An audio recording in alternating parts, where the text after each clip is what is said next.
All right, so this is going to be the last part of the Cuban Revolution. We didn't get to talk about the results or any of the big ideas. So the results of the revolution, they were both good and bad. So there were undeniably major social improvements. For example, literacy. Cuba essentially has universal literacy. It's one of the statistically most literate countries on the planet, higher even than the United States. It's pretty incredible. Additionally, socialized medicine and other social programs guaranteed that there was a wide safety net. All Cubans have access to very good medical care, for example. And that's very, very different than under Batista, wherein that sort of care would only have been available to the rich. Additionally, in terms of housing, the Cuban government has done a tremendous job making available affordable housing for the poor and trying to equalize the living conditions among the majority of Cubans with those Cubans who may have more in general. And then lastly, and these are just a few of them, obviously, state-sponsored programs to integrate all Cubans into the nation. The Cuban government has been explicitly anti-racist. Communism does not believe in race. It rejects it. It says exploitation is exploitation, doesn't matter what color one is. And so the Cuban government has worked very hard to make sure that structural racism doesn't exist. You can't really do anything about how people feel, but with education programs, with making sure that government hiring and things like that, they've made a lot of progress in terms of integrating Afro-Cubans into the entirety of the nation. But there are also a lot of downsides. For example, civil liberties in Cuba are not something to be proud of. There's limited freedom of speech. To speak out against the government, depending on which period we're talking about, today even it would be a danger, is to risk getting arrested. You are called counter-revolutionary.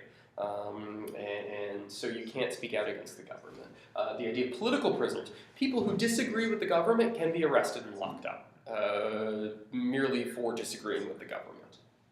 Additionally, LGBTQ persecution. The Cuban government had for a very long time treated the LGBTQ Cuban community as as essentially mentally ill. They would send queer Cubans to camps to re-educate them, which was essentially prison camp.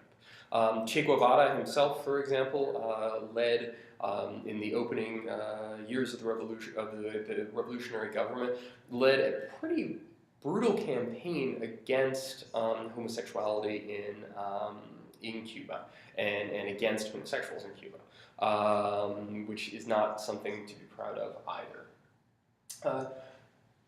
Additionally, poverty, which is not the fault of the Cuban Revolution, still remains a problem. Cuba is a very poor country still. Is it as poor as it once was? No, but the idea that they were going to create a socialist paradise, it hasn't exactly panned out. But that has to be seen in the context of the US embargo. If the world's largest economy refuses to trade anything with you, naturally, that is going to have a very serious economic impact on your country, especially after the collapse of the Soviet Union, which happened in the early 90s, wherein Cuba's great trade partner disappears. All that's left is Russia, and for a very long time, Russia went through a terrible economic downturn. And so, granted, poverty does continue, but that can't be entirely put on the doorstep of the Cuban government. The United States has to accept that Cuban poverty is at least partially due to our refusal to trade with Cuba. And that it's not just trade, it's also things like give them loans, give them access to capital, that sort of thing. Economically isolate them entirely. So yeah, the Cuban Revolution, a mixed bag. Some good things, some bad things. So let's talk then about the big ideas. Glare is really bad at it. Okay, that's just what it is.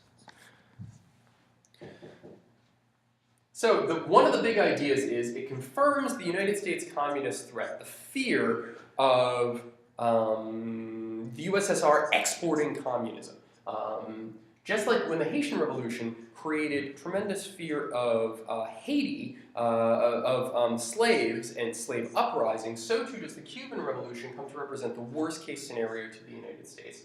Additionally, what this does is it justifies support of any anti-communist regime, regardless of how bloodthirsty, anti-democratic, violent, brutal it is. If they're anti-communist, then they're okay by the United States. And we'll see in one of our upcoming lectures about dictatorships that, yeah, a lot of the regimes that the United States does put into power and support while in power, they are incredibly bloody, really ruthless people, bad people, and far from democratic as well. They hate democracy as much as they hate communism. Okay.